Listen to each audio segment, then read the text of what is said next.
একটা ঘটনা দিয়ে শুরু করতে চাই। সেটি হচ্ছে ২০০৯ সালের ঘটনা এবং ২০০৯ এর এসএসসি এক্সামের পর আমাদের এটা পাঠিয়েছেন রবিন্স, এবং রবিন্স পাঠিয়েছে যে এসএসসি এক্সামের পর তিনি রাতের বাসে করে ব্রাহ্মণবাড়িয়া থেকে চিটাগং যাচ্ছিলেন।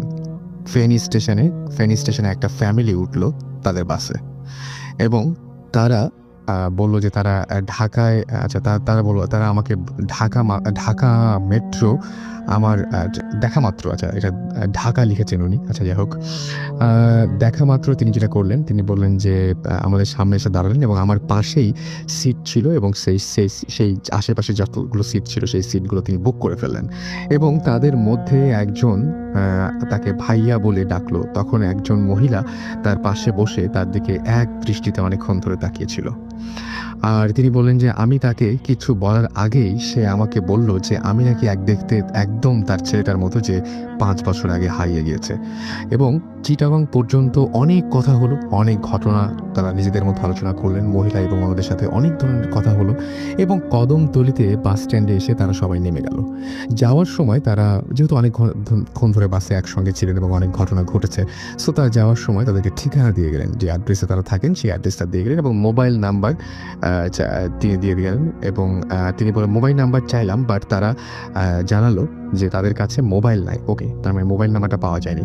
কিছুদিন পর যেটা হলো, তারা সেই ঠিকানা মতো সেই জায়গায় গিয়ে দেখেন সেখানে একটা পুরনো ভাঙা বাড়ি এবং এটার আশেপাশে একটা কবরস্থান। এবং পরে তিনি একজনকে জিজ্ঞেস করেছিলেন যে সেই সেই যে লোকটা যাদের সাথে বাসে দেখা হয়েছিল তাদের ঘটনা কি, এবং সেই সমস্ত মেম্বারদের কথা তিনি জিজ্ঞেস করেছিলেন যে এরকম আমার সাথে বাসে দেখা হয়েছিল, এরকম ঠিকানা দিয়েছিল, এই জায়গায় নাকি তারা থাকে, তাদের ঘটনা কি, তারা কোথায় থাকেন, কি করেন, এই সমস্ত আর কি। শুনে সেই ভদ্রলোক যেটা বললেন সেটা হচ্ছে যে এই কবরস্থানে তাদেরকে কবর দেওয়া হয়েছে, যাদের কথা আপনি বলছেন তারা এই কবরে শুয়ে আছে, তারা চিটাগং আসার সময় বাসের অ্যাক্সিডেন্টে মারা যায়। এই ঘটনাটা আমাদেরকে রবিন্স এসএমএস করেছেন, ইমেল করেছেন। আজকেও আমাদের কাছে অসংখ্য ইমেল আছে, আজকেও আমাদের সাথে অসংখ্য রকমের অনেকগুলো ঘটনা আছে, অনেকগুলো গেস্ট রয়েছেন আমাদের সাথে। তো প্রথমে যে গেস্টটির কাছে আমি যাব, আমরা সরাসরি গেস্টের কাছে যাই। বুঝতেই পারছেন আমাদের সাথে সাউন্ড নিজের রেগুলার যেরকম থাকেন, আজকেও তিনি আছেন আমাদের সাথেই, থাকবেন পুরো শো জুড়ে। আর আমাদের প্রথম যে গেস্ট, সেই গেস্টটির সাথে আমি শুরুতে একটু পরিচয় করে দিই আপনাদেরকে। আসসালামু আলাইকুম। আমার নাম হচ্ছে কাইসার রহমানী। আমি ঢাকা বিশ্ববিদ্যালয়ের নাট্যকলা বিভাগ থেকে অনার্স শেষ করেছি, আর বর্তমানে ফ্রিল্যান্স কাজ করছি। ওকে, সো পরিচয় পর্ব তো আমরা পরিচিত হলাম আপনার সাথে, এবং আপনি আমাদের ইমেল করেছিলেন, চমৎকার ইমেলের জন্যই আপনাকে আসলে মূলত এখানে ডাকার মূল কারণ যেটা আর কি, আকর্ষণীয় কিছু ঘটনা আপনার জীবনে ঘটেছে। তো আপনি কোনটা দিয়ে শুরু করতে চান আজকে? একদম শুরু করতে চান কোনটা দিয়ে? আসলে ভৌতিক ঘটনা আমার জীবনে বিক্ষিপ্তভাবে মোট ৩টে ঘটেছে। ওকে, সো এখন আমরা চলে যাই আমাদের অতিথির কাছে, যিনি আমাদের তার জীবনের ঘটনা বলবেন। ঘটনাটি আমার গ্রামের বাড়ি হচ্ছে চাঁপাইনবাবগঞ্জ জেলার রহনপুর গ্রামে। আচ্ছা, আমি তখন, তারপরে আপনি পড়াশোনার কারণে ঢাকায় আছেন? হ্যাঁ, আমি পড়াশোনার কারণে ঢাকায় আছি। ঢাকায় আসার পরও আমার একটা ঘটনা ঘটেছে, আমি সেটা পরে বলছি। প্রথম ঘটনাটা বলি, যেটা বিক্ষিপ্তভাবে ঘটেছিল আমার সাথে। আমি তখন ক্লাস 5 এর ছাত্র, এবং আমার একটা অভ্যাস ছিল যে আমি মানে রাত্রে একটা নির্দিষ্ট সময় আমি আমার ফুফাতো ভাইয়ের সাথে ঘুমাতাম। এর সাথে আমি আমার ফুফাতো ভাই তুহিন, এর সাথে ঘুমাতাম, তুহিন ভাই। তারপরে একটা সময় আমার ঘুম ভেঙে যেত, সেটা 3টার সময় হতো বা 4টার সময় হতো। ঘুম ভেঙে গেলে আমি আবার আম্মা আব্বার কাছে গিয়ে ঘুমাতাম। এটা আমার একটা অভ্যাসে পরিণত হয়েছিল, এবং বুঝতে পারতাম যে আমার আব্বা আম্মাও বিষয়টা খুব এনজয় করতো, তাদেরও ভালো লাগতো যে ছেলে শুচ্ছে আমাদের সাথে, ছেলে, রাইট? তো একদিন আমি এরকম আমার ঘুম 3টা 4টার দিকে, টাইম নির্দিষ্ট করে বলতে পারবো না, 3টা 4টার মধ্যেই হবে।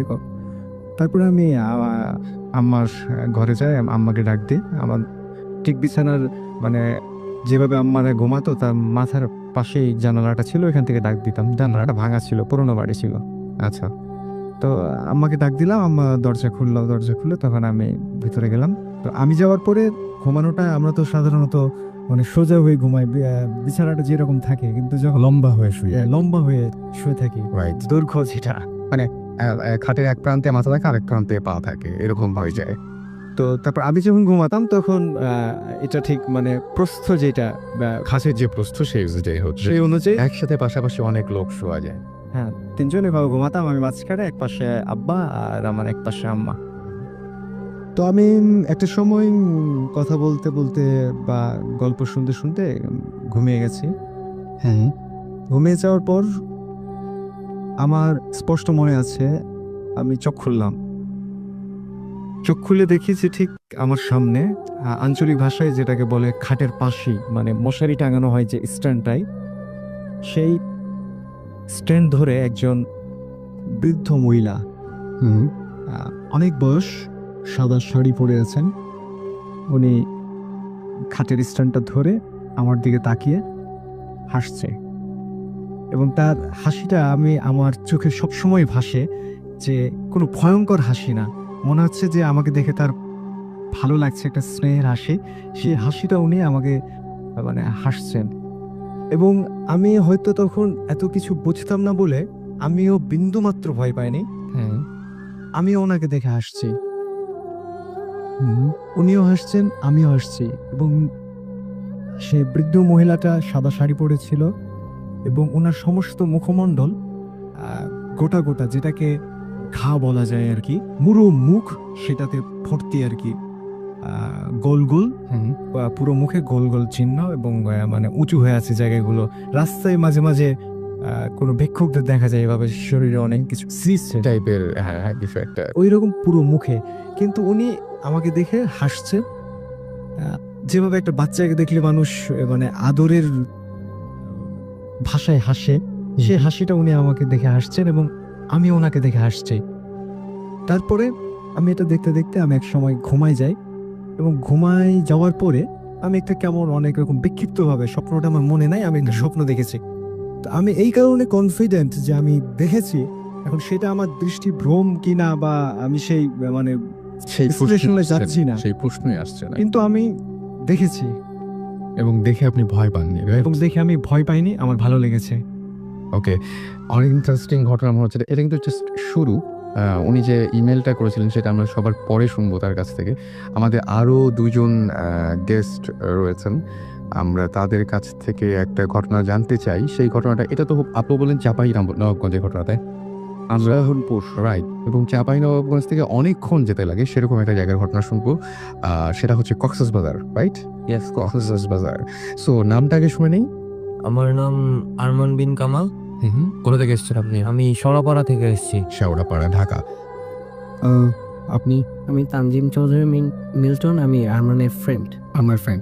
দ্যাট মিনস যে আপনাদের অসুবিধা নাই, আপনাদের দুজনের মানে মিলিত ঘটনা এটা, তাই না? জি জি, আমাদের দুজনে মিলে তো। ওকে, সো কবেকার ঘটনা হয়েছিল এটা? যে যে ঘটনা বলবেন সেটা বুঝলাম যে কক্সবাজারে কবে ঘটেছিল এই ঘটনাটা? মানে এই ঘটনাটা হচ্ছে আপনার আমাদের এই আগের বছরের শুরুর দিকে।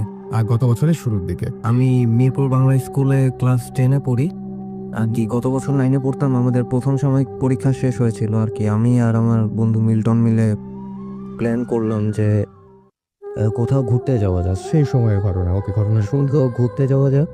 ওকে, সেই ঘটনাটা আবার শুনবো তার আগে। ওকে, সো আমরা আবারও আরমানের কাছে চলে যাচ্ছি। আরমান যে ঘটনাটা বলছিলেন। আচ্ছা, তারপর আমরা প্রথম সাময়িক পরীক্ষা শেষ হলো, মানে গ্রীষ্মের ছুটি দিয়েছে। এখন আমরা চিন্তা করলাম কোথা থেকে ঘুরে আসা যাক। এখন মিল্টন সাজেস্ট করলো যে চল কক্সবাজার যাই। আচ্ছা, আমি বললাম ওকে ডান, কক্সবাজার। তারপরে একদিন আর কি দিনক্ষণ দেখে বাসে চড়ে বসলাম আর কি একদম। তারপর গেলাম কক্সবাজার আর কি। 2 দিন থাকার প্ল্যান আমাদের, 2 দিন থাকার প্ল্যান।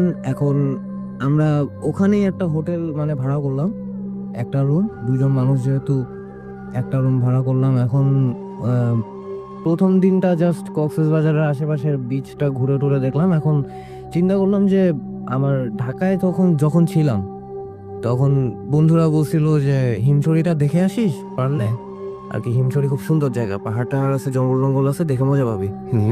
এখন মিল্টন বলল যে দোস্ত, হিমছড়ি যখন আমরা যাব রাতেই যাই। বললাম কেন? এখন সে বলল যে রাতে তখন পূর্ণিমা রাত ছিল আর কি, পূর্ণিমা রাত আর কি, সে বললো রাতে জোছনার মধ্যে সমুদ্র দেখতে কেমন দেখায়, আমার আর কি দেখার খুব শখ। আচ্ছা, ওকে। এখন আচ্ছা আমি বললাম ডান, সমস্যা নেই, রাতেই যাব। তারপরে হোটেল থেকে বের টের হয়ে আর কি সন্ধ্যার দিকে নাস্তা টাস্তা করে বের হলাম 7টার দিকে। জিপ খুঁজতেছিলাম, হিমছড়ি যেতে জিপ লাগে, ওকে, ওখানে জিপ খুঁজতেছিলাম। জিপ খুঁজতে খুঁজতে আমাদের 8টা বেজে গেছে। আচ্ছা, 8টা বেজে গেছে, তারপর রাত 8টা। রাত 8টা বেজে গেছে। রাত 8টা বাজার পরে হুম, এখন জিপে করে যেতে যেতে যেতে যেতে হাতে ঘড়ি ছিল, অলমোস্ট আমরা একটা জায়গায় থামছি।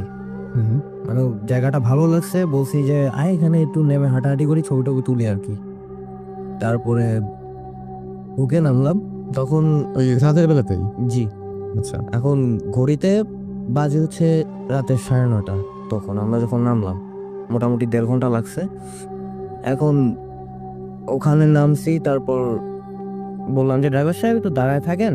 জিপের যে ড্রাইভার ছিল আমাদের হায়ার করা, যে ড্রাইভার সাহেব একটু দাঁড়ায় থাকেন, আমরা একটু হেঁটে হেঁটে আসতেছি। আচ্ছা, ড্রাইভার বললো ঠিক আছে, অলরাইট। তারপরে আমরা আর কি হাঁটতেছি, গল্প করতেছি, ছবি তুলতেছি। এখন অনেকক্ষণ মানে 5-6 মিনিট হাঁটলাম, মানে আমাদের জিপটা আমাদের দৃষ্টিসীমার বাইরে চলে গেছে। হুম, তখন মানে আমরা যেদিক থেকে আসছিলাম আর কি ওদিকেই হাঁটা শুরু করছি। এখন আমাদের ডান দিকে জঙ্গল, আচ্ছা, মাঝখানে আমরা বিচের উপর দিয়ে হাঁটতেছি, ডান দিকে জঙ্গল, বাম দিকে হচ্ছে সাগর যেটাকে সি বলে। হুম, এখন আমরা মানে আমি জিনিসটা ফার্স্টে নোটিস করছি, মিল্টন পরে নোটিস করছে জিনিসটা। হুম, এখন আমি নোটিস করলাম যে দাদা দাদা বলতে বলতে কে যেন মানে আসতেছে আর কি, শব্দটা কাছে আগায় আসতেছে আমার। আচ্ছা, এখন আমি নোটিস করলাম যে শব্দটা ডান দিক থেকে আসতেছে, যেদিকে জঙ্গল। হুম, এখন খেয়াল করলাম যে হ্যাঁ একটা মেয়ে আসতেছে দৌড়াইতে দৌড়াইতে। হুম, এখন এভাবে আস্তে আস্তে আমরা তো অবাক হয়ে গেছি, এত রাতে এখানে একটা মেয়ে, তাও মানে মেয়েটা মানে ভদ্র করে ছিল, মানে জামা কাপড়ে সেটা বোঝা যাচ্ছিল আচ্ছা, আর কি। আসলো, সে এসে আমাদেরকে জিজ্ঞেস করলো যে দাদা আপনারা কোথায় যাচ্ছেন। এখন আমরা বলতেছি যে আমরা তো ওইদিকে হাঁটতেছি। এখন বললো যে দাদা আমি তো রাস্তা হারাই ফেলছি, হুম, আমাকে একটু আগায় দেওয়া যায়।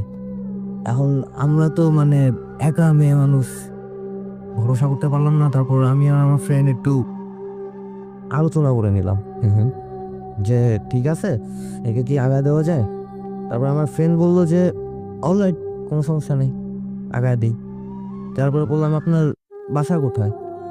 তারপর আমরা যেদিকে যাচ্ছিলাম ওদিকে হাত তুলে দেখাইলো, জাস্ট কোনো কথা বললো না। তারপর ওনাকে নিয়ে হাঁটতে শুরু করলাম। হাঁটতেছি মানে কোনো কথা হইতেছে না আমাদের মধ্যে, এ নিয়ে প্রায় 10 মিনিট হাঁটছি। হুম, 10 মিনিটের মতো হাঁটাহাঁটি করছি। তারপর হাঁটতে হাঁটতে ওই দিকে গেছি। এখন 10 মিনিট পরে আমার ফ্রেন্ড আর কি মিল্টন, ও বিরক্ত হয়ে বলছে যে আপনার এই বাসাটা অ্যাকচুয়ালি কোন দিকে, এতক্ষণ লাগতেছে কেন, তাছাড়া আপনি এত রাতে এখানে আসলেন কিভাবে। তারপরে মেয়েটা বললো যে দাদা আমি তো বের হয়েছি, রাস্তা তো আর খুঁজেই পাচ্ছি না। হুম, মানে তখন মানে আমি মেয়েটা এমন ভাবে বলছে, আমি একটু ভয় পাইছি, ও একটু ভয় পাইছে। এখন দুজনের দিকে তাকাইলাম, মানে একটু ভয় পাইছি দুজনই, মানে দুজনকে বলার চেষ্টা করতেছি চোখ দিয়ে যে ভয় পাইছি আমরা। হুম, এখন চিন্তা করলাম যে ঠিক আছে, অলরাইট, কথা না বলি, যেখানে যেতে চাই দিয়ে আসি। ওকে, তারপর হাঁটতেছি, আরো কিছুক্ষণ হাঁটলাম। এখন দেখি পিছনে একটা হেডলাইট, হুম, মানে অ্যাকচুয়ালি আমাদেরই জিপের হেডলাইট আর কি। আমরা নোটিস করছি একটু পরে যে এটা আসলে আমাদের হেডলাইটটা দেখে খেয়াল করছি যে হ্যাঁ গাড়ি আসছে, গাড়িটা দিয়ে এখন ধীরে সুস্থে যাওয়া যাবে, যেখানে উনি নামতে চান নামায় দিয়ে যান। হুম, এখন দেখলাম গাড়িটা আমাদেরই। এখন ড্রাইভার বললো আপনারা এত দূর আসলেন কিভাবে। সে অবাক হয়ে গেছে একদম, এত দূর আসলেনই বা কিভাবে। আমরা বললাম কত দূর আসছে, আমরা তো 20 মিনিটের বেশি হাঁটি নাই। হুম, এখন ড্রাইভার বললো আপনারা 20 মিনিটে 3 মাইল রাস্তা পাড়ি দিচ্ছেন জানেন। না তো 3 মাইল রাস্তা 20 মিনিটে, যা পুরাপুরি না দৌড়াইলে অসম্ভব। হুম, না দৌড়াইলে যেটা অসম্ভব আমরা সেটা হেঁটে সম্ভব করছি। আচ্ছা, হ্যাঁ, এখন ড্রাইভার মানে আমরা মেয়েটার দিকে নজর দিলাম। এখন জাস্ট আমি দেখলাম যে আমার বন্ধুও দেখলো ভ্যানিশ, মেয়েটা নাই। মানে যখন গাড়ি আসছিল তখনও দেখেছিলেন, যখন হেডলাইট? কোনো আমরা হেডলাইটের দিকে তাকায়াছিলাম, মানে মেয়েটার দিকে একবার তাকাইছিলাম, তখনও ছিল, মেয়েটার গায়ে হেডলাইটের আলো পড়তেছিল। আচ্ছা। যে কিনা মুখরের বাবা, যে কিনা 2 সপ্তাহ আগে মারা গিয়েছেন। এবং বুঝতেই পারছেন যে যখন তাকে তার বাসা, এই যিনি হচ্ছেন আনোয়ার মেম্বারের বাড়িটাই তিনি খুঁজছিলেন, এবং আনোয়ার মেম্বারের বাড়ি তিনি কোনো জায়গায় খুঁজে পাচ্ছিলেন না, যখন বিপদে পড়েছিলেন সেই সময় মৃত আনোয়ার মেম্বার, যিনি 2 সপ্তাহ আগে মারা গিয়েছিলেন, তিনি এসে তাকে বাড়ি পর্যন্ত নিয়ে আসেন। এবং বাড়িতে আসার পরে ফটো দেখে চিনতে পেরে তার ছেলেকে যখন জিজ্ঞেস করেন উনিকে, ছেলে জান এটা তার বাবা, যিনি 2 সপ্তাহ আগে মারা গিয়েছেন। আমার কাছে এই যে ঘটনা, এই ঘটনার কোনো উত্তর নেই। যদি আপনার থাকে তাহলে আপনারা অবশ্যই জানাতে পারেন আমাকে। আমরা চলে যাবো আবার আমাদের প্রথম গেস্টের কাছে। আমার কাছে মনে হয় যে ঘটনাটা যথেষ্ট রকমের মানে নাড়া দেবার মতো। সো আমরা আবার যাব। কেমন লাগলো ঘটনাটা? চমৎকার। ওকে, সো আপনার আরেকটা ঘটনা আছে না? আরো কয়েকটি ঘটনা আছে। ইনফ্যাক্ট আমরা সেকেন্ড ঘটনায় যাই। এই ঘটনাটা হচ্ছে আমাদের যেটা পুরনো বাড়ি থেকে শুরু করি ভাইয়া। শিওর, গল্পটা একটু লম্বা হবে। কোনো সমস্যা নাই। আমাদের পুরনো বাড়িটা ছিল মাটির দোতলা। চাঁপাইনবাবগঞ্জ মানে রহনপুর গ্রামে বরেন্দ্র এলাকায় কিন্তু মাটির দোতলা বাড়ি। ওকে, তো আমার দাদা ওই স্থানীয় এক হিন্দুর কাছ থেকে বাড়িটা কিনেছিলেন। ওনার নাম ছিল পোড়া, ওনার নাম আমরা চিনতাম তাকে। তখন আমি ছোট অনেক, কিন্তু সবকিছু বুঝতে পারি আর মনে রাখতে পারি, এই বয়সটা ছিল তখন। তো স্বভাবতই আমরা মানে জয়েন্ট ফ্যামিলি ছিলাম, চাচা চাচি, আমরা সবাই একসাথে, প্রত্যেক চাচা চাচি, 2 চাচা, আমরা ফুপু, আমাদের এক ফুপু থাকতেন আমাদের সাথে। তো একটা সময় মানে ওই বাড়িটাই আমার চাচিকে নিয়ে আমরা সবসময় মজা করতাম মানে কি, মানে চাচি এগুলো খুব বিশ্বাস করতো, ভূত প্রেত জিন, মানে প্যারানর্মাল যা কিছু তা নিয়ে তার বেশ ভয়ভীতি ছিল আর কি। এবারে আমরা একটু, বিশেষ করে আমি ভাইয়া একটু মজা পেতেন আপনারা? আর না, আমি স্মার্ট জেড এগুলো হতে পারে কিনা, হতে পারে না, এগুলো করতাম। তো চাচি বলতেন যে ওই বাড়িতে রাত্রেবেলা কে যেন নুপুর পায়ে হেঁটে বেড়ায়। ওকে, আমি কখনো শুনি নাই, আমার আম্মা শুনেছে। একদিনের ঘটনা, দাদা বাড়ি থেকে নক করছে দরজা। আমার চাচি রাত তখন 10টা-11টা হবে। আর ওই সময় তো আমরা মানে হারিকেন, লণ্ঠন যেটাকে বলে গ্রাম্য ভাষায়, লণ্ঠনের আলোতে পড়াশোনা করতাম। ইলেকট্রিসিটি অনেক সময় থাকতো না, সন্ধ্যাবেলা পড়তে বসতাম ওই হারিকেনের আলোয় ওই সময়টা। ওকে, আমাদের বাড়ির ভেতরে ছিল একটা লম্বা বট গাছ, তাল গাছ, আর বাইরে ছিল একটা বট গাছ। ওকে, তো ওই বট গাছ আর তাল গাছ নিয়ে প্রচলিত যে গল্পগুলো হয় যে 1 পা তাল গাছে 1 পা বট গাছে ওগুলি আছে, এগুলো আর বলছি না। তো চাচি একদিন রাত 10টা, 9:30, 10টার দিকে, আমার দাদা ছিলেন একটা স্কুলের হেডমাস্টার এবং পাঞ্জিত মানুষ ছিলেন খুব উনি। তো দাদা দরজায় শব্দ করেছেন, চাচি দরজা খুলেছেন। দরজা খোলার পরে দাদা ঘরের মধ্যে ঢুকেছে। চাচি দরজা লাগিয়ে দেখি যে কেউ নাই। আচ্ছা, কিন্তু একজন মানুষকে তিনি বাসার মধ্যে নিজেই ঢুকিয়েছেন এবং চাচি বলছেন আমি মানে দাদার শরীরের যে সুবাস বা গন্ধ, সে গন্ধ উনি পেয়েছেন যেটা দাদার, কিন্তু দেখেছে দাদা নাই। আচ্ছা, তো দাদা ওনার পাশ দিয়ে গেছে। তো যাই হোক, এই সমস্ত ঘটনা বাড়িটাতে ঘটতো, আমাদের সামনে কখনো ঘটে নাই। আমরা বিভিন্ন কারণে আমরা আমাদের একটা নতুন বাড়ি তৈরি করি, যেটা রহনপুর খড় মোড় জায়গাটার নাম। ওইখানে যাওয়ার পর আমার আম্মা প্রায় বলতো, এক সময় আমাকে আমাদের উপর বলেছে যে এই বাড়ির ছাদটা নাকি ভালো না। আচ্ছা, তো আম্মাও একজন শিক্ষিত মানুষ, আমার আম্মা ডিগ্রি পাস এবং উনি যথেষ্ট নামাজ পড়ে, কুসংস্কারে বিশ্বাস করে না। তো উনি যখন এটা বলে যে ছাদটা ভালো না, তখন আমি বিশেষ করে মানে অবিশ্বাস করতে পারি না। সবসময় আমার মা কেন এই ধরনের ব্যাপারে এই বিশ্বাস ধরনের করবে। কথা বলবে। যদি উনি কিছু না জানতো বা অন্য কিছু ব্যাপার, তাহলে হয়তো মনে হতো যে না, কিন্তু উনি একজন শিক্ষিত মহিলা এবং সবকিছুই জানেন উনি, তারপর কেন বলবে যে ছাত্র ভালো না? তো বেশ কিছুদিন আগে, প্রায় 1 বছর আগে, হুম এক মহিলা আমাদের একটা রুম ভাড়া নেয় ওই বাড়ির। মহিলাটা একটা এনজিওতে চাকরি করতেন নিম্ন পদে। হুম খুব সহজ সরল ছিল এবং ওনার 1 বছরের একটা বাচ্চা ছিল, সাথে মেয়ে। আচ্ছা ওটা দুইজন থাকতো একটা রুমে।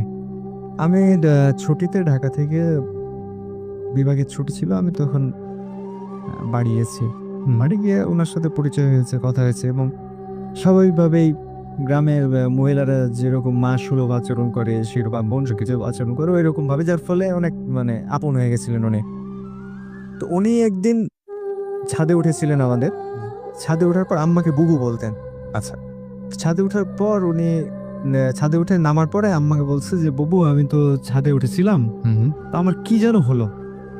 আচ্ছা এতটুকু বলেছে। আম্মা বলছে কি হবে, সমস্যা নাই, ঠিক আছে, এটা দেখা যাবে। তো আমি ছুটি আমার শেষ হয়ে গেছে, আমি ঢাকায় আসবো। আমি গাড়ি টিকিট করেছি রাত 10টায়, গাড়ি ওইখান থেকে আসবো, আমাদের এখান থেকে। তো আমি সন্ধ্যার পরে, মাগরিবের নামাজের পরে চলে আসবো, মানে বাড়িতে যাচ্ছি। বাড়ি থেকে ব্যাগ ট্যাগ নিয়ে খাওয়া দাওয়া করে আম্মার সাথে কথা টথা বলে তারপরে আমি আসবো। এখানে তাড়াতাড়ি চলে গেছে সেদিন। তো দরজায় শব্দ করছি, গ্রিল কেটে। তো ভাইয়া আসছে, ভাইয়া ছিল। ভাইয়া এসে বলছে যে তুই একটু পরে আয়। তো আমি চিন্তা করছি যে ভাইয়া তো এভাবে বলার কথা না, আমি চলে যাবো আজকে, তুই একটু পরে আয়। ভাই আবার হাসছে। তো আমি বললাম যে না, সমস্যা কি, খোলো। বলছে না, একটু পরে আয় না। আমি বলছি না, খোলো, আমি আজকে চলে যাব না। তো ভাই খুললাম, আমি ঢুকলাম, দেখলাম যে ওই মহিলা, ওনার মুখটা, ওনার যে ওড়না, সেই ওড়নায় পুরো মুখটা উনি ঢেকে ফেলেছে এবং পুরো শরীর, মানুষের শরীরে যদি মানে মরিচ দিয়ে দেওয়া হয় তারপর যেরকম জ্বলবে, মানুষ যেরকম কচলাবে, পুরো শরীর উনি ওইভাবে কচলাচ্ছেন। আচ্ছা এবং আমি দেখে বুঝতে পারছি যে মানে মহিলাটা কষ্ট পাচ্ছে। হুম হ্যাঁ, মানে এবং তার শরীর জ্বলছে আচ্ছা এবং মানে সে ক্রমাগত দুর্বল হয়ে পড়ছে। হুম আমি কিন্তু পাশে দাঁড়ানো, আম্মা দাঁড়ানো, ভাইয়া দাঁড়ানো, তিনজনই দেখছি যে উনি মেঝেতে বসে কি বলে, নামাজ যেভাবে পড়লে পাটা আমরা যেভাবে বসি আর কি, হুম সেইভাবে উনি বসা। শুধুমাত্র ওড়নাটা, ওনার মুখ, ওড়না দিয়ে মুখটা ঢাকা, হুম ওড়না দিয়ে মুখটা ঢাকা। কষ্ট পাচ্ছে মহিলা। তো আম্মা ওই মহিলাকে বলছে যে কি নাম তোমার? মানে আমার এই সমস্ত এক্সপিরিয়েন্স আছে আম্মার, কারণ চাঁপাইনবাবগঞ্জের হাটে যে শিবগঞ্জ কনসার্ট, ভালো বৃষ্টি পাওয়া যায় ওখানে। শিবগঞ্জ এলাকায় কিন্তু ছত্রাজিতপুর নামে একটা গ্রাম আছে, যেখানে আমার নানা বাড়ি। ওইখানে যদি খোঁজ নেন, প্রত্যেক বাড়িতে একটা করে বা দুইটা করে জিনে ধরা মানুষ পাওয়া যাবে। নিয়ে আসেন তাদেরকে আমাদের সাথে, আমাদের আমরা চাই এরকম মানুষ এখানে আসুক, আমরা চাই। হ্যাঁ, চেষ্টা করব। তো যার ফলে আম্মা এগুলো বিষয়ে পরিচিত। তো আম্মা বলছে যে কি নাম তোমার? তো মহিলাটা কণ্ঠটা ওইরকম না যে কণ্ঠে সে কথা বলল, অনেক মোটা কণ্ঠ এবং পুরুষালী কণ্ঠ এবং মানে মানে আসলে এটা বোঝানো যাবে না কণ্ঠটা কিরকম, মানে ওর কণ্ঠ না এটা। এবং কোনো মানুষ রাগ বা ক্রোধেও এরকম কণ্ঠে কথা বলে না, এটা একটা অন্যরকম কণ্ঠ। সে বলছে যে আমার নাম চলন বাবা। জলন বাবা, হ্যাঁ, ওকে। এটা শুনে আবার আমরা হাসতে লাগছি যে এরকম বানি একটা নাম কেন? যে জ্বলছে জলন বাবা। তো পুরো শরীর কিন্তু উনি কচলাচ্ছেন, বা এগুলো কথা চলছে এবং উনি কিন্তু করেই যাচ্ছে এই সমস্ত কাজ। তো আম্মা তখন বলছে যে তুমি যে মহিলাটাকে এত কষ্ট দিচ্ছ, ওর তো 1 বছরের বাচ্চা আছে, বাচ্চাটা কিন্তু ওনার পাশেই। বলছে ওনার তো 1 বছরের একটা বাচ্চা আছে, ওর বাচ্চাটার কি হবে, তুমি মহিলাটাকে কষ্ট দিচ্ছ, যাও না কেন? ওই মহিলা বলছেন ওই কণ্ঠে যে মিষ্টি পেলে চলে যাব, মিষ্টি। তা আম্মা ভাইয়াকে বললো যে তুই তাড়াতাড়ি মিষ্টি নিয়ে তো। ভাইয়া মিষ্টি আনার জন্য বের হচ্ছে, ওই সময় আবার উনি ডাক দিলেন যে শোন, উনি কিন্তু আপনি করে বলে আমাদেরকে, তখন বলছে শোন, মিষ্টি হাত দিয়ে তুলবি না, চামচ দিয়ে তুলে নিয়ে আসবি। ভাইয়া গেল, ভাইয়া গিয়ে 2টা মিষ্টি নিয়ে আসলো। 2টা মিষ্টি নিয়ে এসে ওর সামনে দিয়েছি। এতক্ষণ পর্যন্ত কিন্তু মহিলা আরো ক্লান্ত হয়ে গেছে, পুরো শরীর উনি কচলাচ্ছে, জ্বলছে, মানে চিৎকার করছে, কষ্ট পেলে যেভাবে মানুষ চিৎকার করে যন্ত্রণা পেলে। তো মিষ্টি 2টা একটা প্লেটে আম্মা ওর সামনে দিল। মহিলাটা রেগে গেল, রেগে বলছে পানি কোথায়? আম্মা আবার তাড়াতাড়ি এক গ্লাস পানি এনে দিল। তো আমার মানে এতক্ষণ পর্যন্ত আমি হয়তো ভেবেছিলাম যে এটা কোনো রোগ বা কিছু, বা আমার কাছে হাস্যকর লাগছিল একটু, বা কিন্তু মানে আমি নাট্যকলার স্টুডেন্ট, পাশাপাশি মানুষের মন নিয়ে আমাদের একটু বেশি কাজ করতে হয় ডিপার্টমেন্টে। তো আমি তো ওই মহিলাকে চিনি, তো ওই 1 সেকেন্ডে বা 2 সেকেন্ডে মহিলা যে মিষ্টি 2টা খাইলো, তো এই মিষ্টি খাওয়াটা মানে অন্যরকম। ওই মুহূর্তে কেন জানি আমার মনে হয়েছে যে ওনার ভিতরে অন্য কেউ আছে। ওই মিষ্টি খাওয়া দেখে যে এভাবে মানুষ খায় না, বা একজন অসুস্থ মানুষ এভাবে খেতে পারে না। আচ্ছা, উনি কি যেন একটা সিম্বল, যেটা আমি মানে হয়তো মানে দেখালে বোঝানো যেত, বলে বোঝানো যাবে না যে মানে কিভাবে উনি মিষ্টি 2টা খেলো। খাওয়ার পর যেহেতু প্রতিশ্রুতি দিয়েছিল যে মিষ্টি পেলে চলে যাবেন, খাওয়ার পর ওনাকে দেখলাম যে ঘরটাতে ঘুরতে লাগলো, শরীর কচলাচ্ছে আর ঘুরছে। সিনেমায় আমরা যেভাবে দেখি যে কোনো কিছু যাওয়ার আগে একটা ব্যাপক তোলপাড় করে যায়, এরকম ভাবে ঘরটা তিনি ঘুরতে ঘুরতে ঘুরতে ঘুরতে ঘুরতে মানে হঠাৎ করে বিছানা ছিল, বিছানার উপর শব্দ করে পড়ে গেল। তারপরে মানে ওই যে মহিলা যে কষ্টটা পেয়েছে, মোটামুটি 2 দিন সে বিছানা থেকে উঠতে পারেনি। এটা আমি দেখেছি ওইখানে। এটা আপনার একদম নিজের চোখে দেখা? হ্যাঁ, এটা আমার নিজের চোখের দেখা। এবং মানে আম্মা যে ওই কথাটা বলতো যে এ বাড়ির ছাদটা ভালো না, তো ওই মহিলা তো জানতো না যে এ বাড়ির ছাদটা ভালো না, বা যদি জানতো তাহলে তো মানে আম্মার কথাটাই ঠিক হলো। যদিও আমাদের কোনো ক্ষতি এ পর্যন্ত আল্লাহর রহমতে হয় নাই, কিন্তু মানে ওই মহিলাটা এটা দেখে আমার মানে বিশ্বাস হয়েছে যে আসলে ছাত্রটা হয়তো কোনো সমস্যা থাকতে পারে। ওকে, আচ্ছা, আমাদের আরেকজন গেস্ট রয়েছেন, আমরা তার সাথে একটু পরিচিত হবো। আপনার নামটা একটু বলবেন? আমার নাম দেবাশিস দে পঙ্কজ, ময়মনসিংহ মুক্তাগাছা। ময়মনসিংহ মুক্তাগাছা থেকে আপনি এসেছেন। ওকে, আপনারও তো আজকে একটা ঘটনা মানে আপনি আমাদের সাথে শেয়ার করবেন। এই ঘটনা ঠিক কতদিন আগে ঘটেছিল? এইটা আজ থেকে প্রায় 4 বছর আগে। 4 বছর আগে ঘটেছিল না? ওকে, আগে আমরা পঙ্কজের স্টোরি বা যে ঘটনাটা ঘটেছিল সেই ঘটনাটা একটু শুনে আসি। ঘটনাটা হচ্ছে আজ থেকে 4 বছর আগে। তো আমি আমার যে খালা আছে ওনার বাড়িতে গিয়েছিলাম ইন্ডিয়াতে। তো ওই জায়গা থেকে ব্যাক করার সময় আমি যে ঘটনাগুলো বলবো সেগুলো হচ্ছে আমাকে নিয়ে ঘটছে এরকম কিছু ঘটনা। তো ঘটনাটা বলি যে আমি আর আমার ফ্রেন্ড একবার ফরেস্ট লেক গেলাম। তো ফরেস্ট লেক যারা গেছেন তারা নিশ্চয়ই দেখছেন যে উপরে ওঠার জন্য 2টা সিঁড়ি আছে, একটা হচ্ছে ডানে আর একটা হচ্ছে বামে। তো ডান দিকে তো একটা ঝর্ণা আকারের একটা জিনিস আছে, ঝর্ণার মতো। তো আমি আমার ফ্রেন্ড উপরে উঠলাম ডান সাইডে সিঁড়িটা দিয়ে। তো আমরা উঠলামকে মানে অনেকক্ষণ ঘোরার পরে আমরা জানলার পাশে এসে বসলাম, আর আমার ফ্রেন্ড উইনার ছিল আমার সাথে। তো ওকে বললাম যে তুই চা পপকর্ন নিয়ে, তো গেল। আমিও খুব অন্যমনস্ক হয়ে মানে ঝর্ণার পানি দেখেছিলাম। তো অনেকক্ষণ মানে খুব অন্যমনস্ক হয়ে পানি দেখেছিলাম আমি। তো হঠাৎ আমার চোখ বামে গেল, সেখানে আমি দেখলাম যে একটা মহিলা কালো কাপড় পরে মানে মানে ওনার সারা গায়ে কালো কাপড় পরা, মানে চাদরের মতন একটা, আর কাপড়টা ছিল খুব পুরনো, কুচো হয়ে উনি ঝর্ণার উপর একটা তাক আছে সেখানে বসে রয়েছে। তো সেখানে বসার আসলে কোনো স্কোপ নাই, সেখানে বসা মানে সম্ভব না অ্যাকচুয়ালি সেটা না যে ওখানে কেউ মানে বসে না। তো আমি একটু আশ্চর্য হলাম যে কি ব্যাপার, মহিলাটা এরকম করে বসে রইলো কেন, মাথা নিচু করে কুচো হয়ে, আর চুলগুলো ছিল এলোমেলো। তো আমি উঠলাম, উঠে একটু দাঁড়ায় উকি টুকি মারলাম।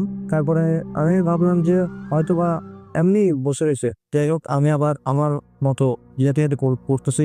তো হঠাৎ আমার ফ্রেন্ড আসলো, আমাকে পপকর্ন দিল। আমি ওরে খুব আস্তে আস্তে বললাম যে কি ব্যাপার, এই মহিলাটা পাগল নাকি, কে উনি এরকম করে বসে রয়েছে ইয়ার উপরে, এখানে কেউ বসা যায়? কাউকে তো পড়াশোনা বসতে দেখি নাই। তো বলতো তুই কার কথা বলছিস? আমি বললাম যে ওই যে ওখানে একটা যে মহিলা বসে রয়েছে কালো কাপড় পরা। তো বলেছে ওখানে তো কেউই নেই। তখন আমি সুবানে ফিরলাম, তখন দেখলাম যে না, সেখানে কেউই নেই। তো জিনিসটা আমি খুব আশ্চর্য হলাম। তারপরে আমি ভাবলাম যে না, হতে পারে অ্যাকচুয়ালি আমার কল্পনা।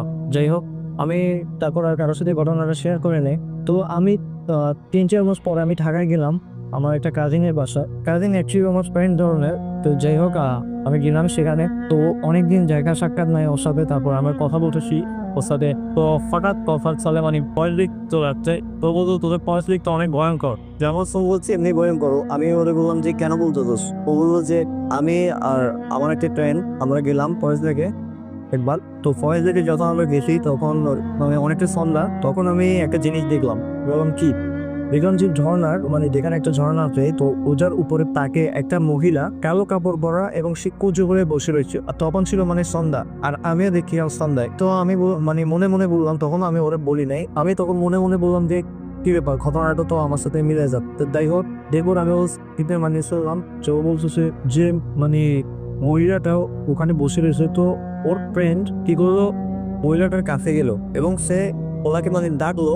তো উনি যখন ওনার দিকে তাকাইছে তাকে ও বেহুশ হয়ে গেছে। মানে মহিলাটার চেহারা যে মানে এতটাই ভয়ঙ্কর ছিল যে ও সাথে সাথে বেহুশ হয়ে গেছে সেখানে। তো আমার ফ্রেন্ড ও কি করলো, ফ্রেন্ডকে সেখান থেকে বিনো সবাই আসলো, মানে ওকে তারপর বাসায় নিয়ে চলে গেছে ওরা। তো ইত্যাদি ইত্যাদি এরকম আরো কিছু বললো। তো আমি বললাম যে তুই প্রথম যে ঘটনাটা বলছোস সেটা তো আমার সাথে মানে আমিও এই জিনিসটা পেচ করছি। তো তখন আমরা দুজনেই আসলে ভয় পেলাম জিনিসটা, কারণ আমি মনে করছিলাম হতে পারে এটা আমার কল্পনা, কিন্তু না, এটা আমার ফ্রেন্ড। তারপরে ওর ফ্রেন্ড মানে 3-4 জন আমার সাথে একই জিনিস দেখলাম, যে মানে আসলে সত্যি এটা অনেক ভয়ঙ্কর একটা জিনিস। রাইট, ঘটনাটা ছিল ফয়েজ লেকের।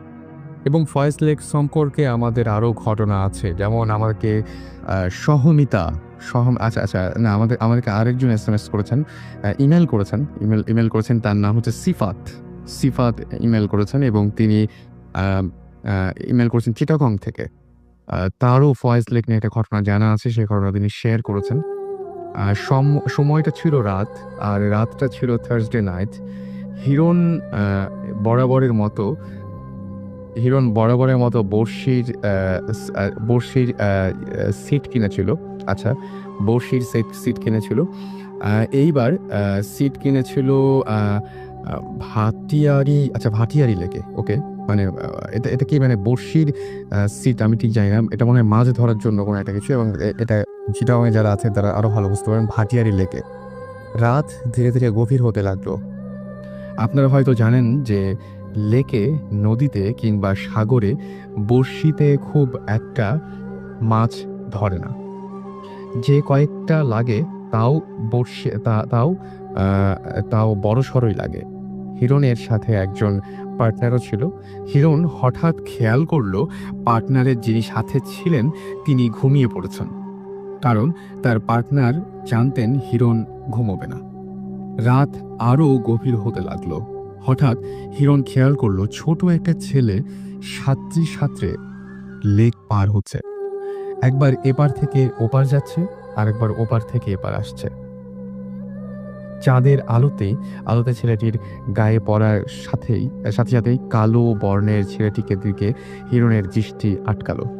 হিরণ ছেলেটি সম্পর্কে কিছু ভেবে ওঠার আগেই ছেলেটি অদৃশ্য হয়ে গেল। পরক্ষণেই লেকের ওপারে পাহাড়ের গা ঘেঁষে যেখানে জঙ্গল, সেই জঙ্গলের মধ্যে দেখলো হিরণ যে সাদা রঙের আলখেল্লা পরা একজন মানুষ, যিনি নামাজ পড়ছেন। মানুষটি নামাজ পড়া শেষে সালাম ফিরালো। অমনি হিরণের চোখে মানুষটির দৃষ্টি আটকালো। যখন নামাজ পড়ার সময় হিরণের দিকে তাকালো, আর কি সালাম ফেরানোর সময় আটকালো। হিরণ ভাবছিল এত রাতে জঙ্গলের মধ্যে মানুষটি কিসের নামাজ পড়ছে। ভাবতেই হঠাৎ হিরণ দেখে মানুষটি নেই।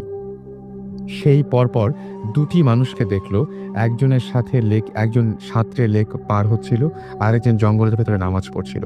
হিরণ যাদেরকে দেখলো তারা কারা, তারা কে, এইসব কোনো ব্যাখ্যা তার কাছে ছিল না। পরদিন খুব ভোরে হিরণকে অজ্ঞান অবস্থায় পায় তার পার্টনার।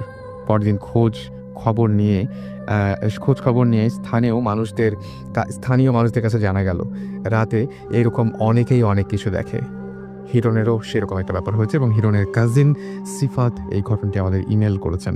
সো ফয়েস্ট লেক নিয়ে এরকম অসংখ্য ঘটনা আছে, আমি বুঝতে পারছি। সেই ঘটনাগুলি যদি আপনার জানা থাকে, আপনি যদি স্টুডিওতে আসতে চান, অলওয়েজ ওয়েলকাম। আর আপনি যদি আমাদের লিখে পাঠাতে চান তাহলে অবশ্যই লিখে পাঠাতে পারেন bhuthfm@radiofuর্তি.fm। এছাড়া আপনি আমাদের SMS করে যদি আসতে চান জানাতে পারেন। আমাদের SMS করার নিয়মটি হচ্ছে মোবাইলের মেসেজ অপশানে গিয়ে টাইপ করে ফেলতে হবে আপনাকে SHOUT শাউট স্পেস আপনার নাম স্পেস আপনার মেসেজ পাঠিয়ে দিতে হবে 9840 নাম্বারে। আমরা আবারও ফিরে যাব আমাদের প্রথম অতিথির কাছে।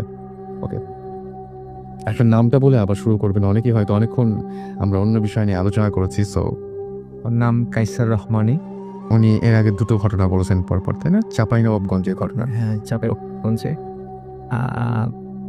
আমার মূল ঘটনাটার আগে কি আরেকটা ঘটনা বলা যাবে? হ্যাঁ শিওর, আপনি বলতে পারেন।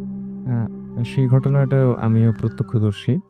আমি এর আগেও বললাম যে আমি আর আমার ফুফাতো ভাই, কাজিন তুহিন ভাই, আমার অনেক সিনিয়র, আমরা একসাথে এক ঘরে ঘুমাতাম। মানে ফুফাতো ভাই আমাদের সাথেই থাকতেন।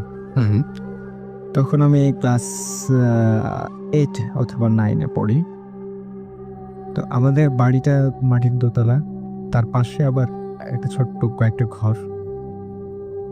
তো আমাদের যেটা বাথরুম ছিল সেটার কোনো দরজা ছিল না, সেটা ছিল আপনার চট,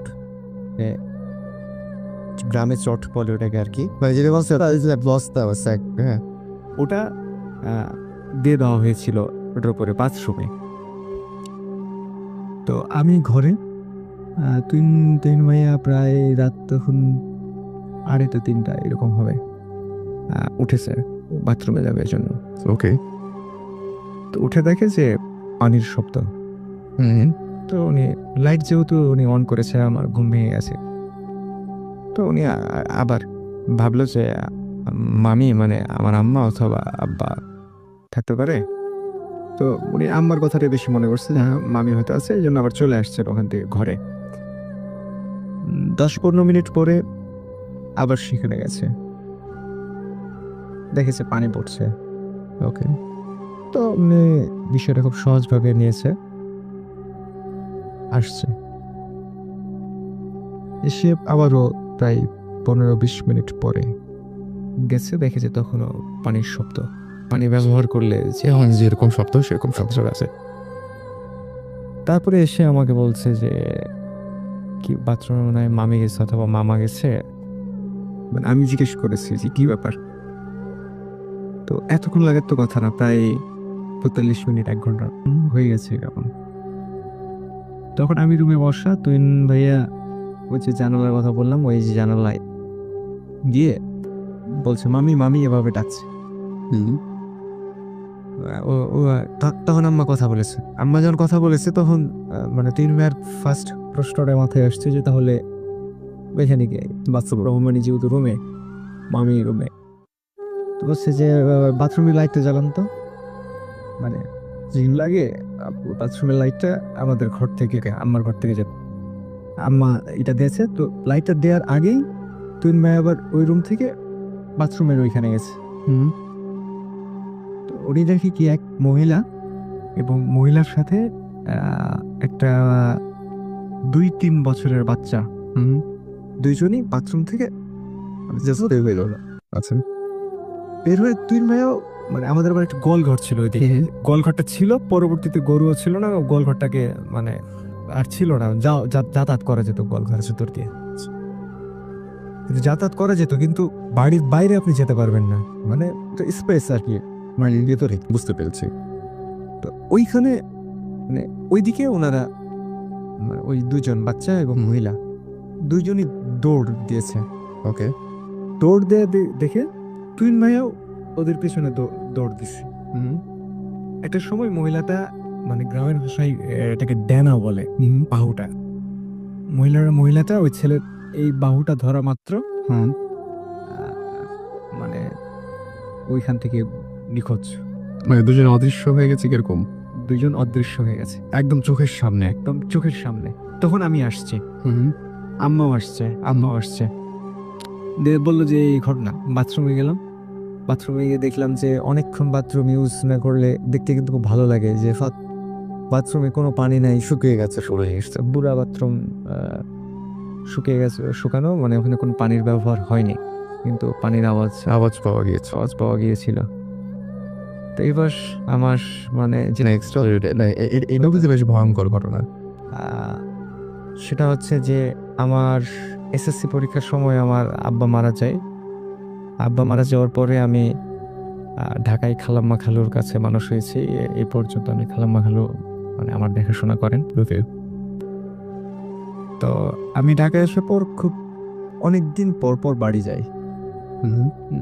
আর স্বাভাবিকভাবে আমি বাড়ি গেলে পড়াশোনা কম করি এবং আড্ডাটা বেশি দিই এবং আমার বন্ধু বান্ধব প্রচুর, যে কারণে আম্মাও চায় না যে আমি বেশি বাড়ি আসি, মানে আমার জন্য যে ওখানে থাকলেই পড়ানো বেশি করবে। তো একবার আমি এই ঘটনা কিন্তু এই পাশে ব্র্যাকেটে লিখেছিলাম মারাত্মক। আপনারা একটু যারা শুনছেন এই মুহূর্তে আমি বলবো যে খুব খুব কনসেন্ট্রেট করবেন এই ঘটনার উপরে। ঘটনাটার ভেতরে একটা মানে কি বলবো ভয়াবহ একটা ব্যাপার আছে। এবং আপনারা জিনিস খেয়াল করবেন যে আজকে সবগুলো ঘটনার কাছাকাছি ধরনের, আমাদের যেটা প্রত্যেকবার মানে এই কোইন্সিডেন্সটা হয় যে প্রত্যেকটা ঘটনা একটু কাছাকাছি ধরনের। তোমার শুনি।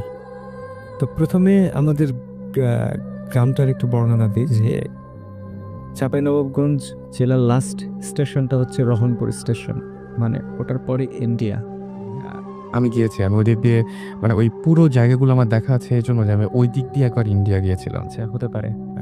তো আমাদেরটা লাস্ট স্টেশন, যার ফলে মানে আমাদের রহনপুর গ্রামে অসংখ্য পাগল দেখা যায়। মানে সম্ভবত ট্রেনে উঠে যাওয়ার পর ট্রেন আমাদের এখানে তো অনেকক্ষণ থাকে, ট্রেন দুই দিন থেকে যায়। যখন দেখে যে চলছে না তখন হয়তো তারা নেমে পড়ে, যার কারণে বিচিত্র রকমের পাগল কিন্তু মানে 2-1 মাস পর পরই সেখানে দেখা যায়। তো রহনপুর বড় বাজার যেটা, সেখানে একজন পাগল ছিলেন, ওর নাম হচ্ছে সামু পাগল। আমরা স্থানীয়ভাবে তাকে সামু পাগল বলি। তো সামু পাগল ওর হচ্ছে যে পাগলরা সাধারণত একটু অপরিষ্কার হয় এবং মানে চুল অপরিষ্কার হয়, দাড়িও গোসল করে না ঠিক মতো, করে না ঠিক মতো। কিন্তু ওটার সে বিপরীত ছিল, সুদর্শন ছিল চেহারা, ফর্সা, মুখ ভর্তি কালো দাড়ি, আর চুলও অনেক ঘন এবং খুব বড় না, কিন্তু মানে ঘনত্বের কারণে মনে হচ্ছে যে অনেক বেশি চুল।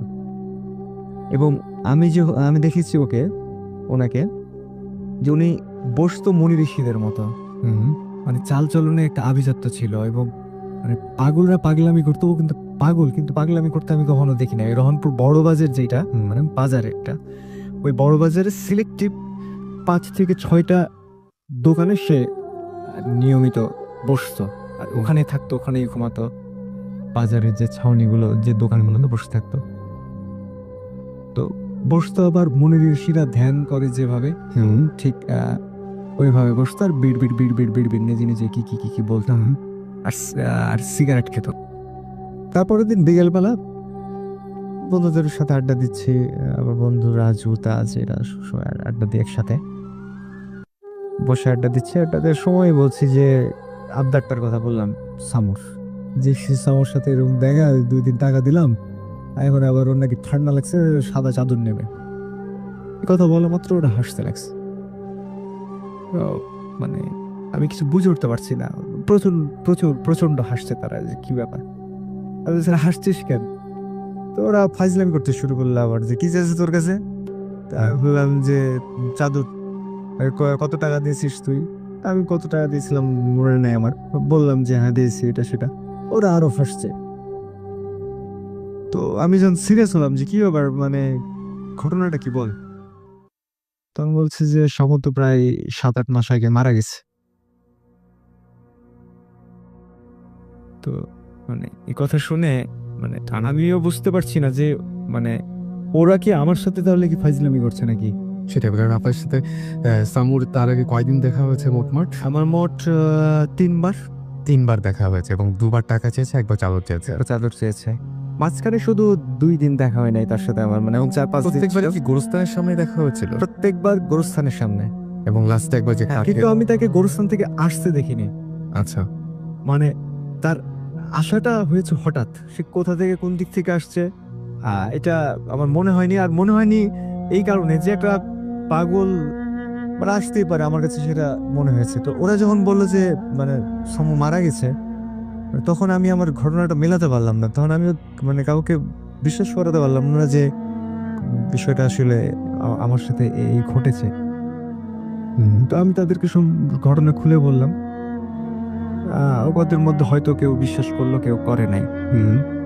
কিন্তু এখন পর্যন্ত আমি যখন মানে যাই বাড়িতে, তো অনেকেই নাকি আমি নিজে শুনেছি, আমাদের এক কাকা আমাদের এই পাড়ার, উনিও বলেছেন আমাকে যে সামুকে নাকি মানে ওকে দাফন করা হয়েছে আমাদের কবরস্থান, মানে রহনপুর কবরস্থানে, খড়মর কবরস্থানে।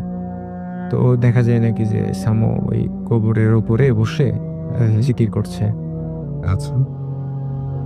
তো এই ঘটনাটা মানে আমিও চাই যে এটা কেউ যদি ভুল প্রমাণ করে দিতে পারতো আমাকে যে না তুমি ভুল দেখেছো, বা তোমার এই জিনিসগুলো ঘটেনি আসলে, হ্যাঁ, যে আসলে আপনি অনেক খুশি হতেন। আমিও অনেক খুশি হতাম যে আমার ভয় লেগেছে বা আমি খুব ভয় পেয়েছি বা আমার খুব খারাপ লেগেছে তা না, আমার ভালো লেগেছে যে একটা মানুষ দেখা দিয়েছে আমার কাছে কিছু চেয়েছে।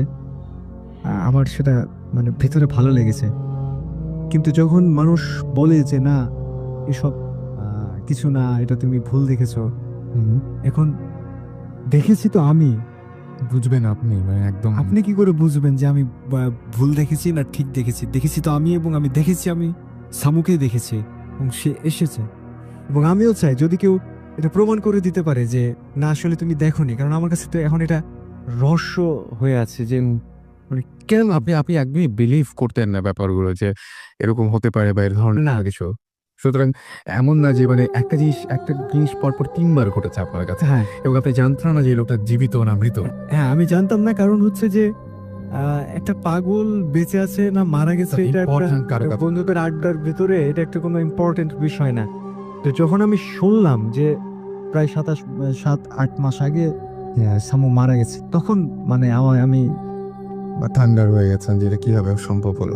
আমি কি বলবো, মানে আমি বোঝাতে পারছি না যে এটা কি করে সম্ভব। যদি আসলে প্রত্যেকের জীবনে এরকম একটা করে ঘটনা ঘটতো তাহলে একটু বোঝানো যেত যে না ভাই যা দেখেছি, মানে এটা বলে বোঝানো যাবে না। মানে অ্যাকচুয়ালি অনেকে হয়তো এরকমভাবে বলেন, এই ধরনের কোয়েশ্চেন করেন। আসলে ব্যাপারটা হচ্ছে কি যে আমরা কাউকে বিশ্বাস করতে তো বসিনি। তবে সত্যি কথা কি যে আমরা কোনো কিছু চোখ দিয়ে না দেখলে আসলে বিশ্বাস করতে আমাদের ঝামেলা হয়। কিন্তু আমি এখন দেখতে পাচ্ছি আমার সামনে উনি বসে এতক্ষণ যে ঘটনাটা বলছিলেন, আমার একদম সামনে। সুতরাং যদি তিনি মানে গল্প হিসেবেই বলতেন তাহলে হয়তো বোঝা যেত, কারণ এক্সপ্রেশনগুলো খুব অদ্ভুত টাইপের ছিল। এবং আপনার সাথে নিশ্চয়ই সুসম্পর্ক ছিল এবং কয়েকজন মানুষের মধ্যে আপনি একজন পরিচিত মানুষ, মানে খুবই কাছের মানুষ ভাবতো আপনাকে। So, এবং রাসেল ভাই, আমি মানে একটা কথা বলতে চাই যে আমার দাদা একজন পণ্ডিত মানুষ ছিলেন এবং উনি একটা প্রাইমারি স্কুলের হেডমাস্টার ছিলেন এবং ওই ঘোড়ায় চড়ে স্কুলে যে আগের মানুষ যেটা করতো, Right. লম্বা ছিলেন এবং হাদিস, কোরআন, এই সমস্ত সবকিছু ওনার পবিত্র কোরআন ওনার নখদর্পণে ছিল। মানে এতটা উনি মানে ইসলাম নিয়ে থাকতেন। তো আমার দাদাকে দেখতাম যে উনি ঘুমিয়ে আছেন, শুয়ে আছে, শুয়ে থাকতে থাকতে হঠাৎ মানে থাপ্পড় মারছেন এভাবে আচ্ছা। শুনলে, আচ্ছা। বা লাথি মারছেন শুনলে। জিজ্ঞেস করতাম দাদা কি হয়েছে, বলছে দৌড়া আমাকে খুব ঝামেলা করে, আমাকে খুব জ্বালায়। মানে কে জ্বালায়? বল জিনরা জ্বালায়, এই জন্য উনি মার দিয়ে সরাচ্ছেন। আমার মানে আমার কাছে যেটা প্রশ্ন হলো যে আমার দাদা বা আমার মা বা আমার চাচি আমাকে কেন একটা ভুল জিনিস বলবেন বা কেন একটা মিথ্যা কথা বলবেন যে আমি এটা দেখেছি, যে আমি দরজা খুললাম আমার দাদা ঢুকলো, পিছন দিকে গিয়ে দেখে যে না দাদা ঢুকে নাই, এটা আমার চাচি আমাকে কেন বলবে? Very true. রিপন এবং পীযূষ আমাদের SMS করেছেন এবং তারা বলছেন যে আচ্ছা, তাসবির SMS করেছেন ফ্রম রাহনপুর এবং তিনি বলছেন ঘটনা অনেক ক্রিটিক্যাল। যে ঘটনাটা আপনি বললেন সে ঘটনাটা আসলে অনেক ক্রিটিক্যাল ঘটনা এবং তারা বললেন যে সামু পাগলা অনেক ভালো ছিল। মানে তার মানে উইচ ইজ মানে কি বলবো যে সত্যি যে ব্যাপারটা সেটা আরও একবার বুঝে নেন আপনারা সবাই। এবং তিনি বলছেন থ্যাংক মানিক ভাইয়া। হ্যাঁ, আমার মানে আমাকে ওখানে মানিক নামে সবাই চেনে। সো ওখান থেকে এসএমএসটা এসছে, তসবির নামে কেউ একজন এসএমএস করেছেন। অ্যান্ড তিনি বলেছেন যে ঘটনা তাকে নিয়ে যে ঘটনাগুলো, সে ঘটনাগুলো আসলে ক্রিটিক্যাল, এবং সামু পাগলা যে অনেক ভালো ছিল সেটা তিনি বলছেন। সো সব কিছু আসলে এরকমভাবে উড়িয়ে দেওয়া যায় না, সব কিছু উড়িয়ে দিতে নাইও। মানে আমার যেটা মনে হয় যে আপনার বিশ্বাস অবিশ্বাস যাই হোক না কেন, এটা আসলে কোনো তর্ক করার মতো বিষয় না। আমি শুধু এটুকু বলবো, যেটা সত্যি না মিথ্যা এই বিষয়টা নিয়ে তর্ক করার কিছু নাই আসলে। আপনার ইচ্ছা হলে আপনি বিশ্বাস করবেন, না ইচ্ছা হলে বিশ্বাস করবেন না, এবং বিশ্বাস করা বা বিশ্বাস না করাটাও কিন্তু জরুরি না। ব্যাপারটা যে আপনার যদি জানতে ইচ্ছা করে আপনি জানলেন। হ্যাঁ, মানে আমি কিন্তু করে দিয়ে আপনার এই প্রশ্নের উত্তর দেবো না যে আমি বিশ্বাস করি কি বিশ্বাস করি না, সেই প্রশ্ন এখানে আসছে না। সো ব্যাপারটা এইরকমই আর কি। যাই হোক, আপনার যদি কোনো অভিজ্ঞতা থাকে তাহলে অবশ্যই আপনি শাউট লিখে স্পেস দিয়ে আপনার নাম লিখে স্পেস দিয়ে আপনার মেসেজটা লিখে পাঠিয়ে দিতে পারেন 9840 নাম্বারে। অ্যান্ড রিয়েলি আপনাদের থ্যাঙ্কস জানাচ্ছি যে বছরের শুরুর দিনটাতে আপনারা সবচাইতে বেশি মানুষ যে শুনছেন আপনাদের এসএমএস দেখে বুঝতে পারছি আমরা সেটা। আমি দেখতে পাচ্ছি এখন আমাদের এসএমএস করেছেন শিমুল, এবং তিনি বলেছেন যে আচ্ছা, সামু কি ইসলামিক শরিয়ত মতে চলতেন কিনা তিনি এটা জানতে চেয়েছেন। ব্যাপারটা হচ্ছে মানে সামুকে আসলে ধর্মটা পালন করতেন কিনা জানতে চেয়েছেন, যে সেটা ইসলাম হোক বা হিন্দু হোক যাই হোক। না, ওনাকে কখনো দেখি নাই মন্দিরেও যেতে কিংবা মসজিদেও যেতে। ম্যাক্সিমাম সময়ই দেখতাম যে চুপচাপ ওই মুনি ঋষিরা যেভাবে বসে সেভাবে বসে নিজের সাথে নিজে কথা বলছে। ওকে, সো সেটাই স্বাভাবিক যে একজন মানুষ যাকে সবাই পাগল হিসেবে জানে তার পক্ষে আর এর চাইতে মানে কি বলবো যে অন্য কোনো স্পেসিফিক কোনো কিছু করার প্রশ্ন খুব একটা বেশি আসছে না। পিয়াল লিখেছেন আমাদেরকে, পিয়াল এসএমএস করেছেন, এবং আবি আমাদের এসএমএস করেছেন, আলম এসএমএস করেছেন, আলিফ এসএমএস করেছেন, রুমি এসএমএস করেছেন আমাদেরকে, তুবা এসএমএস করেছেন, জামান, তারপরে স্বাধীন, মামুন এসএমএস করেছেন আমাদেরকে, তাশিক এসএমএস করেছেন, শিমুল, সাইফ সহ আরও অনেকে। সো সবাইকে থ্যাঙ্কস জানাচ্ছি আরও একবার এসএমএস পাঠানোর জন্য। এবং এসএমএসগুলো হয়তো পড়া হচ্ছে না, কিন্তু সেই এসএমএসগুলো সযত্নে আমাদের কাছে সংরক্ষিত থাকবে। এটা নিয়ে আপনি একদম চিন্তা করবেন না, এটা আপনি একদম পুরোপুরি ধরে নিতে পারেন। আমি আরেকটা ঘটনা একটু আপনাদের সামনে শেয়ার করব। সেটা হচ্ছে যে আমাদের একজন এসএমএস করেছেন, এবং তার নামটি হচ্ছে, তিনি এটা বলছেন যে সোহেল নাসিরাবাদ চিরাং থেকে এসএমএস করেছেন। এবং তিনি বলছেন, আসল ভাই, আমি আপনাকে এবং আপনার সুমন ভাই, সাকিব ভাই, জিবরান ভাই, বুলতা এফএমের সংশ্লিষ্ট সবাই এবং সকল লিসনারদের অবশ্যই শুভেচ্ছা জানাচ্ছি। আমার নাম সোহেল, চট্টগ্রামে থাকি। ভূত এফএম আমার প্রিয় একটি অনুষ্ঠান। অনেক ভালো লাগতো শুনতে, অনেক ভালো লাগে শুনতে, খারাপ লাগে যখন অনুষ্ঠানটা শেষ হয়ে যায়, আর অপেক্ষায় থাকি কখন ফ্রাইডে নাইট আসবে। আরও ভালো লাগতো যদি অনুষ্ঠানটা সপ্তাহে 2 দিন প্রচার করা যেত। যাক, সে কথা, আমি ভূত এফএম বিষয়ক ব্যাপারগুলোতে অনেক কৌতূহলী। আজকে আমার জীবনে পর্যায়ক্রমে ঘটে যাওয়া কিছু এক্সপেরিয়েন্স আপনার সাথে শেয়ার করতে চাই। আমি তখন ক্লাস 8-এ পড়ি, থাকতাম নারায়ণগঞ্জের মিশন পাড়াতে একটা দোতলা বাড়িতে। বাড়িটার 3 দিকটা ছিল বড় বড় কচুরি পানাওয়ালা পুকুর। ওই সময় নারায়ণগঞ্জে পুকুর বেশি ছিল। দোতলা বাড়িটার পাশের ফ্ল্যাটে ছিল একটি ফ্যামিলি। ভদ্রলোক ছিলেন ব্যাংকার, ওনার 3 মেয়ে, 1 ছেলে। ছেলেটা আমার সাথে একই ক্লাসে পড়তো। আর ভদ্রলোকের ওয়াইফ ছিলেন রোগাটে গড়ন, ফর্সা গায়ের রং, কিন্তু মানসিকভাবে অসুস্থ ছিলেন। ওনার আচরণে সেটা প্রকাশ পেত। উনি আমাকে খুব আদর করতেন, যেহেতু আমি ওনার ছেলের বন্ধু ছিলাম। উনি বিনা কারণে হাজব্যান্ডের সাথে প্রায় ঝগড়া করতেন। আচ্ছা, তো আর অনেক রাত পর্যন্ত ছাদে উঠে বসে থাকতেন। আমরা প্রায় গভীর রাতে ওই বাড়ির ছাদে জুতো পায়ে দিয়ে ছাদের এক প্রান্ত থেকে অন্য প্রান্তে কারো দৌড়ে যাওয়ার শব্দ শুনতাম। মনে হতো একসাথে অনেকে খটখট শব্দ করে সারা ছাদে দৌড়ে বেড়াচ্ছে। ছাদে কোনো রেলিং ছিল না। একদিন মাকে এ ব্যাপারে জিজ্ঞেস করতে উনি বললেন, ওখানে খারাপ কিছু আছে, ছাদে কখনো যাবে না। কিন্তু আমার কৌতূহলী মনে প্রশ্ন দেখা দিল, যদি আন্টি অনেক রাত পর্যন্ত ছাদে থাকতে পারেন তাহলে আমি গেলে কি হবে? একদিন অনেক রাত পর্যন্ত পড়ছিলাম, রাত 12টা। পড়তে পড়তে ঘুম আসছিল। আমি বারান্দায় গিয়ে দাঁড়ালাম, বাসার সবাই ঘুম। হঠাৎ খেয়াল হলো সিঁড়ি দিয়ে ছাদে গিয়ে দেখি আন্টি ছাদে আছে কিনা। যদি থাকে কিছুক্ষণ গল্প করব। সিঁড়ি বেয়ে উপরে উঠে দেখি আন্টি ছাদের এক পাশে, যেখানে উনি প্রতিদিন বসে থাকেন পুকুরের দিকে মুখ করে, ওখানটায় বসে আছেন, চুলগুলো পিঠের ওপরে ছড়ানো। ছাদে চাঁদের যথেষ্ট আলো ছিল, আর আন্টি যেহেতু ফর্সা, ওনাকে আমি একটু দূর থেকে ভালোভাবেই দেখা যাচ্ছিল। আমি কাছে না গিয়ে একটু দূরে থেকে ডাকলাম, আন্টি কি করেন আপনি? বাসায় যাবেন না? উনি আমার দিকে না তাকিয়ে বললেন, পরে যাব। আমি আমার ছেলের কথা জিজ্ঞেস করলাম, আন্টি আজাদ কি পড়ছে না ঘুমিয়ে গেছে? উনি এবারও আমার দিকে না তাকিয়ে বললেন, মনে হয় ঘুমাচ্ছে। অনেক, কিন্তু আন্টির কথাগুলো মনে হচ্ছিল অনেক ভারী স্বরের আর অনেক জোরে কথা বলছিলেন। আমি একটু চুপ করতেই এবার উনি আমার দিকে মুখ ঘোরালেন আবারও একই স্বরে, এত রাত্রে তুই ছাদে আসছিস কেন? তাড়াতাড়ি ঘরে যা।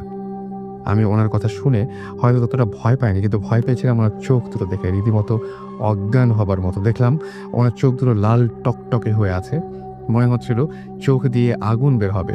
আমি দৌড়ে বাসায় চলে আসি। সারা রাত ঘুমাতে পারিনি। পরের দিন মাকে এই ঘটনাটা বললাম। মা অনেক বকলেন।